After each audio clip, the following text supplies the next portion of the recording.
చంద్రుడు శంఖం పూరించనే రాముని తీరు శ్రీరాముని తీరు అచల్ సమరం చేద్దామంటూ సైన్యం కదిలొచ్చనే హనుమంతుల తీరు ఇది ఆంధ్రుల పోరు ఒక యుద్ధం పుట్టింది సీమాంధ్రుల కోసం ఈ రాక్షస పాలననే చేస్తాము రాగంతం మీ కత్తులకు నెత్తులను వంచదు మా పౌరుషం దుమ్ దుమ్ దుమ్ తాం దుంకాడుతాం దుమ్ములేస్తుంటే పసుపు చెండెగరేస్తాం దుమ్ దుమ్ దుమ్ దుమ్ తాం దుంకాడుతాం జనగర్జనతో చంద్రన్న గెలుపును చూస్తాం.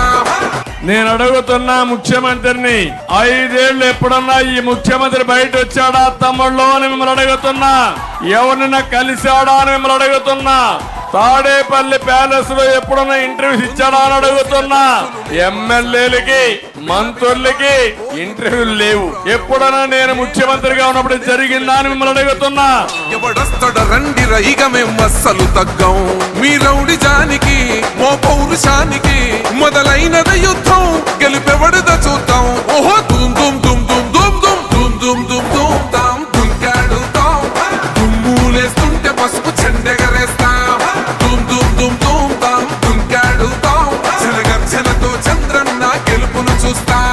దుర్మార్గుడు వచ్చాడు, ముందు చెప్పాడు నేను ఈ రాజధాని ఆమోదిస్తా అన్నాడు. కాదు 3 రాజధానులని 3 ముక్కలు ఆటాడి కడాన అసలు రాజధాని లేకుండా 10 సంవత్సరాలైనా మీ అడ్రస్ ఏదంటే ఆంధ్రప్రదేశ్ చెప్పుకోలేకుండా పోయామంటే మొండె ఉంది, తల మాత్రం లేదు.